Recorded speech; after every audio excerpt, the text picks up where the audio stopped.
Friends, I am sure at some point or other you must have taken a train travel.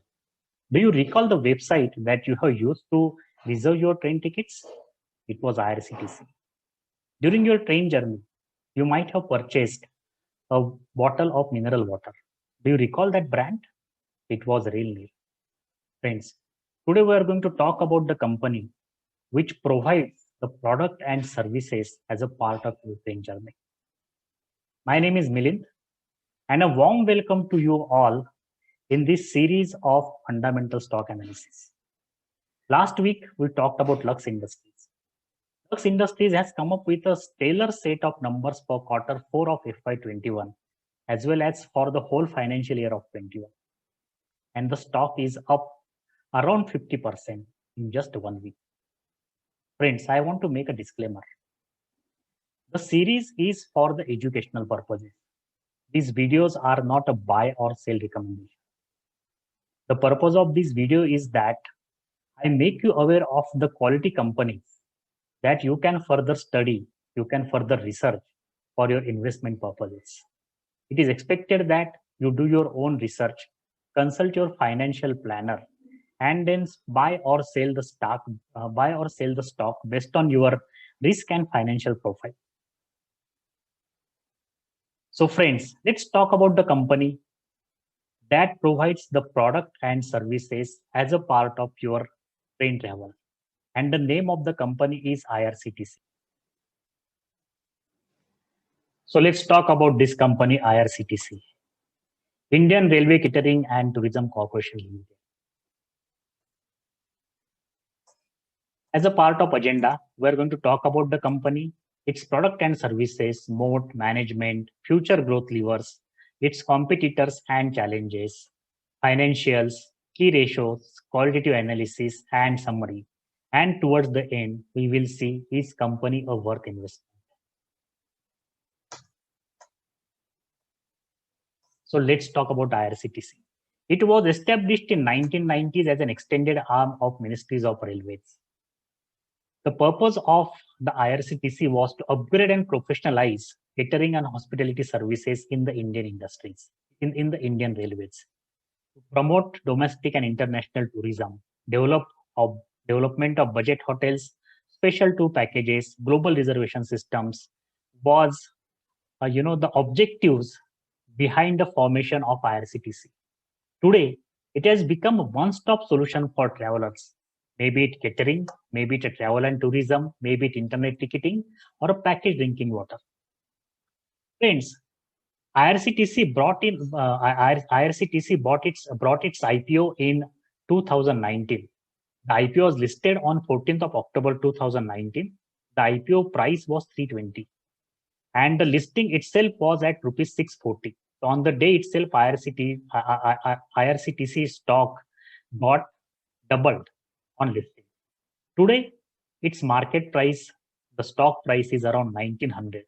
So in last 1 year, 8 months, the company's stock has grown by almost 6 times. That's a massive growth.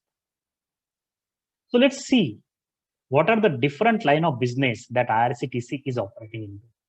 IRCTC is operating into 4 main line of business. Internet ticketing. It operates the most transacted website, irctc.co.in, in the Asia Pacific region. The second line of business is catering. It is responsible for providing catering services across the railway networks. The third line of business is packaged drinking water.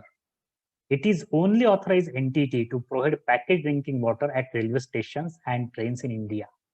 And the fourth line of business is travel and tourism, a one-stop solution for travel and tourism services.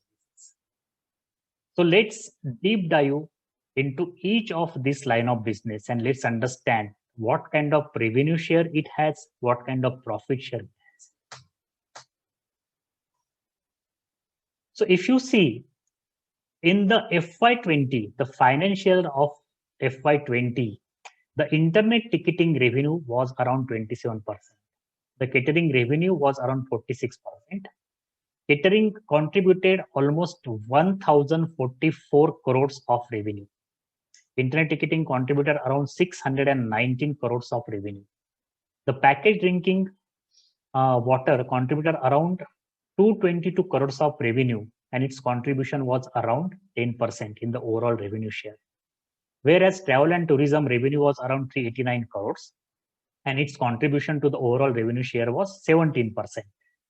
So if you see in this slide, internet ticketing revenue with 27% of revenue share, but the EBIT margin was 80%. Whereas for catering, the revenue share was 46%, but the EBIT margin was 12%. For packaged drinking water, EBIT margin was around 23. EBIT margin was around 16%, with the revenue share of 10%. And for travel and tourism, the EBIT margin was around 3%, and the revenue share was around 17%. So if you see, the internet ticketing business is the cash cow of the IRCTC.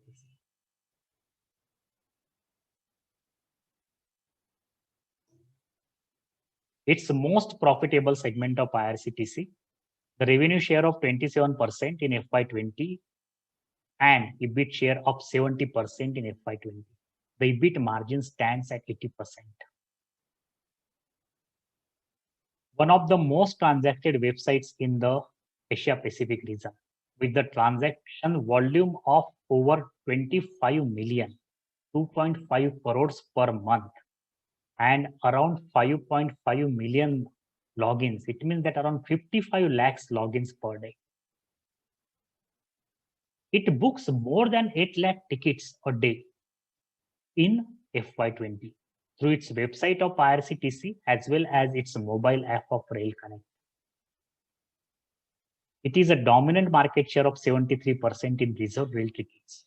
So whenever a person is booking a rail ticket, right, IRCTC revenue share is around 70% of the overall rail reserved tickets.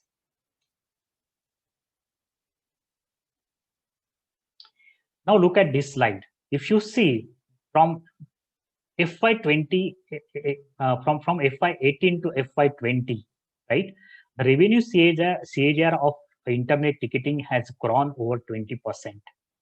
And the EBIT margin for FY18 was around 49%. In FY19, it was around 69%. And FY20, it was around 80%. So you see that EBIT margin has increased to a great extent from FY18 to FY20, and it is now at around 80%. Yeah, so revenue and EBIT margin, revenue CAGR is around 20%. Let's talk about its second line of business called catering. Catering has overall revenue share of 46% and EBIT share of 17% in FY20. Its margin stood at around 11.5%. EBIT margin stood at around 11.5%.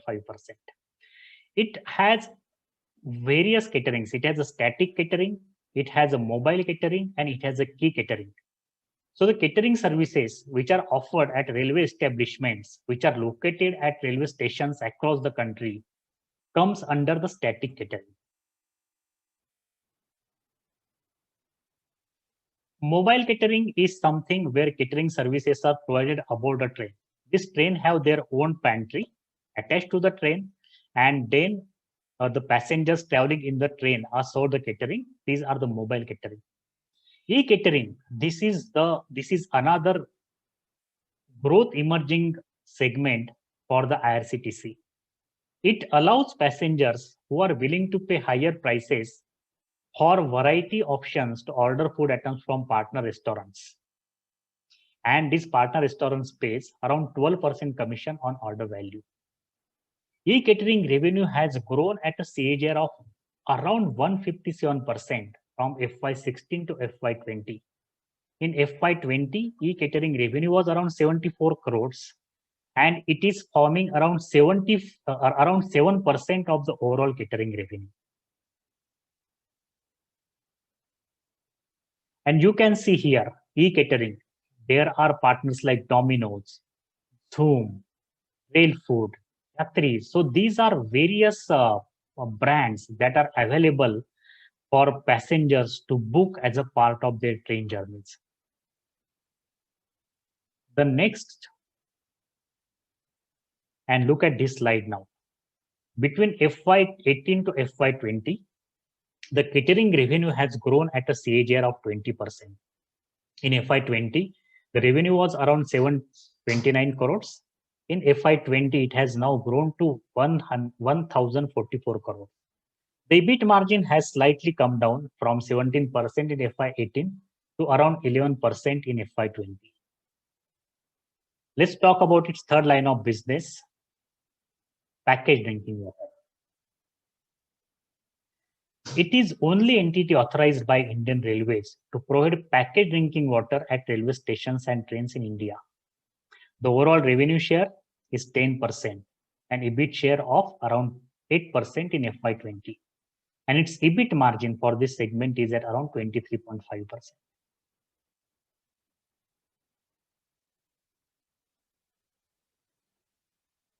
And look at the financials. In FY18, the packaged drinking water revenue was 166 crores.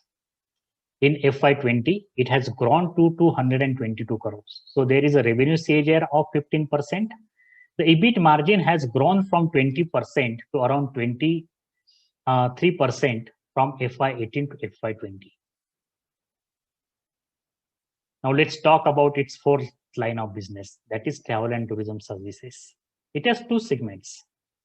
One is travel and tourism services, and then there is a state Tirtha. The overall revenue share is around 17% and EBIT share is around 3% in FY20. EBIT margins for this segment is around 6.6%.